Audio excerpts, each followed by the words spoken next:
해시드에 사이먼 김서준 해시드 CEO가 이제 그 인터뷰했던 내용이 웹 3.0에 대해서 네네. 2억 달러 규모의 이제 펀드를 이제 웹 3.0을 성장하고 발전하는 데 있어서 투자를 하겠다라는 그런 인터뷰가 좀 있었거든요. 네네. 아 2억 달러면은 어마무시한 돈이잖아요. 그쵸. 2억 달러면 정말 굉장한 돈이죠. 그런 규모의 펀드를 조정을 해서 이제 거기에 투자를 할 거다라고 했는데 그거에 대해서 또 긍정적인 얘기도 했었고요. 네네. 근데 이제 그런 내용들을 웹 3.0에 대해서 좀 찾다 보니까 어제 저희가 코인베이스에 대해서 좀 얘기를 했었죠. 네, 코인베이스에도 문제가 있긴 있었다. 네. 네. 코인베이스가 추가 기능들이 좀 약간 문제가 있었는데 그게 심각해서 위험이 있었다 해서 그런 내용들을 좀 말씀을 드렸었는데 네네. 근데 코인베이스 벤처스 해 가지고 이제 캐피털 마냥 투자하는 기업이 코인베이스 벤처스 기업이 투자한 웹 3.0에 웹 3.0과 같이 투자하고 있는 기술이 있는데 네네. 근데 여기에 보시면은 드래곤플라이도 있고 뭐 해시키라든가 데퍼랩스 굵직굵직한 업체들이 같이 들어가 있어요 지금. 그래서 이 웹 3.0 여러분들 기억나시나요? 웹 2.0, 2.0, 3인데 옛날에 있던 닷컴 버블 시절에 웹을 제공하던 그런 이제 사이트에서 이제 우리는 지금 우리가 살고 있는 웹 2.0 아마존 서비스 그리고 발전된 인터넷 브라우저, 유튜브, 트위터, 페이스북, 크롬 그래서 쭉 있죠. 우리가 사용하는 이 다이나믹 서비스들을 쭉 제공받고 있다가 지금 이제 각광받고 있는 웹 3.0이라고 하는데 이 3.0은 블록체인 기술이 같이 결합이 돼서 여러분들한테 AI와 같이 해서 추천 기능들을 쫙 밀어주고 탈중앙을 통해서 여러분들의 정보, 여러분들이 게재하는 글 그런 내용들을 싹 분산을 시켜서 보안성까지 추가를 하겠다라는 그런 개념이에요. 간단하게 둘러보면요. 근데 일론 머스크는 이 웹 3.0에 대해서 "야 니네 실체가 없잖아. 네. 아무 의미가 없어."라고 얘기하고 있고 이런 짤도 같이 올라왔어요. 이게 나고 여기 웹 3.0을 추종하는 사람들인데 갑자기 웹 3.0 사는 사람들이 내가 볼일을 보고 있는데 옆에 와서 얘기해요. "야 너 우리 그 탈중앙화 단체에 와야 된다. 웹 3.0은 미래다." 하면서 그냥 내가 볼일 보고 있는데 와서 옆에 와서 얘기하는 거예요. 근데 우리 그 잭도시 형님도 네네. 100점 하더니 웹3는 그냥 VC 실리콘밸리에 있는 대기업들만 배를 불려주고 리테일에 있는 소기업들은 찔끔찔끔 한 바구니밖에 못 먹여주는 그런 웹3 기술이다라고 이렇게 옹호를 했어요. 근데 하지만 웹3 단체의 추종자들은 아니 이 니들이 가지고 있는 그 중앙화된 그런 방법들은 보안에도 취약하고 뭐 네네. 코인베이스도 그렇고 뭐 우리 지금 사용하는 모든 암호화폐 그런 거래소 대부분 큰 거래소들도 다 중앙화 거래소잖아요. 그럼 털리면은 싹 다 빠져나가는 자금들이 다 유출되는 그런 상황이니까 이 웹3에 대해서도 아직 많은 기업들이 계속해서 투자 금액을 점점 늘리고 있어요, 파이를. 오늘 요 웹3를 잠깐 설명을 드리면서 웹3와 함께 같이 좀 그 각광받고 있는 약간 이렇게 주목을 약간 받은 그 기술이 있는데 요게 RSS3라는 겁니다. 음. 혹시 RSS3 요 기업에 대해서 요런 마크를 보신 적 있으신 분 있으신가요? 와이파이? 와이파이 비슷해요. 여기 어디서 많이 보냐면요. 네네. 블로그, 뉴스 이런 포털에 보면은 밑에 쭉 내려보면은 게시글을 쓰거나 하면은 요런 마크를 많이 보게끔 돼요. 어. 그래서 뭐 really simple 뭐 syndicate라는 뭐 요런 RSS 줄여서 RSS라는 요런 마크인데 얘를 어디다 쓰냐? 우리 뭐 이런 뉴스 언론사들 들어가면은 요 구석에 RSS라는 게 보이게 되는데 요거 누르게 되면은 이제 요런 링크들이 제공이 됩니다. 음. 그럼 이거 누르면 어떻게 되는데 '뭐 내 데이터가 빠져나가는 거 아니야?'라고 생각하는데 이 주소값을 누르게 되면은 마치 제가 쓰는 외계인 언어 같은 그런 내용들이 나오게 돼요. 이런 내용들은 여기 보시면은 자세히 볼게요. 여기 디스크립션 해 가지고 뭐 기사 내용이 이렇게 들어가 있죠. 버피트 운영사인 뭐 두나무가 뭐 하이브 엔터테인먼트와 뭐 미국이 합작 법인을 설립했다라든가 기사 내용이 나오네? 링크 내용이 나오네? 이미지? 이게 왜 이런 게 나오냐? 뉴스의 RSS, 뭐 블로그의 RSS, 뭐 여러분이 들어간 웹사이트의 RSS를 이제 RSS라는 RSS 리더라는 곳에 여러분이 관심을 갖고 있는 언론사나 그런 네네. 곳에서 제공하는 링크들을 거기에 입력을 해요.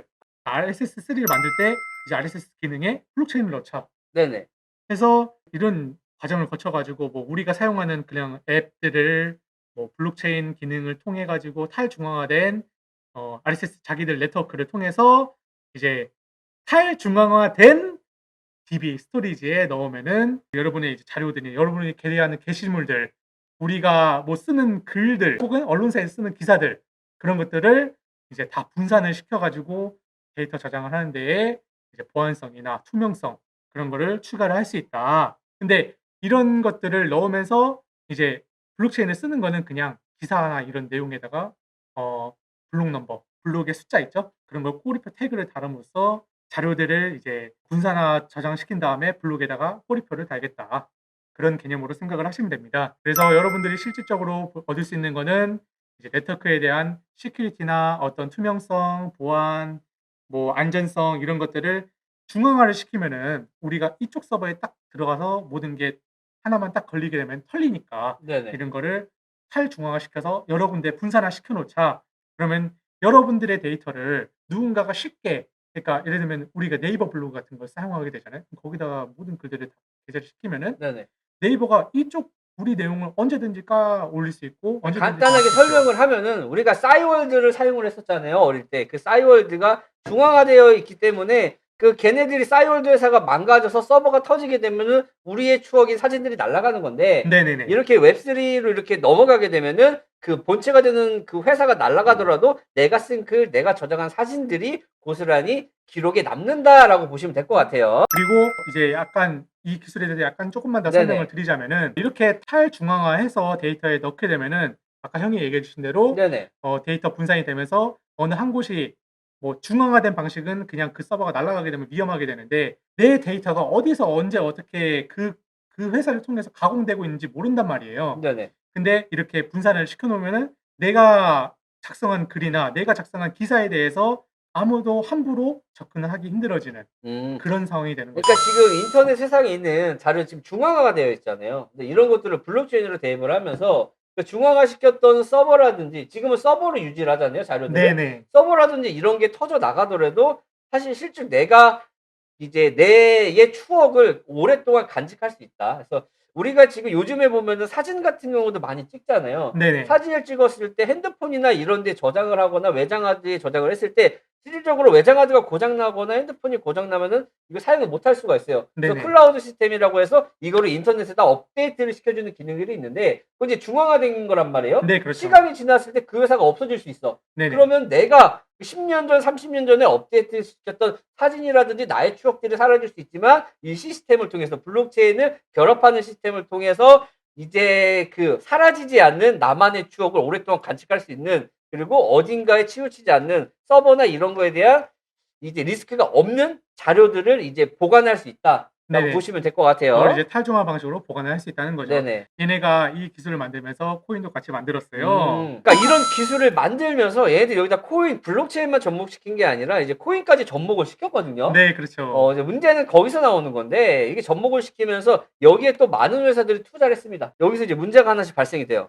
아, 그쵸. 여기에 이제 이런 굵직굵직한 우리가 알고 있는 코인베이스부터 시작해서 해시키 이런 블록체인의 산업에 있어서 좀 굵직한 스폰서들이 붙었는데 네네. 얘네가 코인을 발행하면서 자기들 내부적으로 해쳐 어쨌든 시스템 자체는 굉장히 좋다라고 볼 수 있는데 여기서 네. 나온 이렇게 시스템이 좋음에도 불구하고 코인을 발행을 해서 결국은 물량 넘기기를 했습니다. 얘들 이제 그쵸. 코인베이스도 여기다 투자를 했었는데 그 정확한 자료를 나중에 한번 이제 말씀을 드리겠지만 이렇게 좋은 시스템과 좋은 자료를 만들고 진짜 혁신적인 내용들이 나오더라도 여기에 코인만 접목시키면 어떻게 된다? 네, 털어먹더라. 다 어쨌든 돈으로 가더라고요. 네네. 털어먹더라라고 생각하시면 될 것 같아요. 그래서 뭐 그래서 그 제가 오늘 말씀드리려고 하는 거는 네네. 웹3가 좋다가 나쁘다라기보다는 기술 자체는 되게 좋아요. 하지만 네네. 이제 일론 머스크나 뭐 째토씨가 얘기했다시피 뭐 거대 VC들의 뭐 배만 불려준다, 어떤 실체가 없다 이런 거에 대해서는 확실히 맞는 상황이고요. 근데 이걸 또 투자하기에는 아직까지는 또 위험성이 따르는 상황이다. 그러니까 지금 현재 이런 시스템도 돌아가고 있다라고 했을 때 네. 우리가 투자함에 있어서 여러 가지 선택지를 둘 수가 있는 거잖아요. 그래서 앞으로도 이런 기능을 가진 토큰이라든지 코인들이 굉장히 많이 나올 거고 지금 자꾸 중앙화 시키려고 하는 코인들 중에서 탈로 이제 나가려고 하는 애들도 많이 있거든요. 그래서 네, 전체적인 맞아요. 큰 흐름을 보고 그래 장이 안 좋을 때는 이런 시스템도 있고 만약에 이런 기반의 코인이 나온다면 '아 이렇게 돌아가는구나.' 정도는 알고 갔을 때 우리가 투자할 때 조금 더 유리하지 않을까라는 말씀을 드리는 겁니다.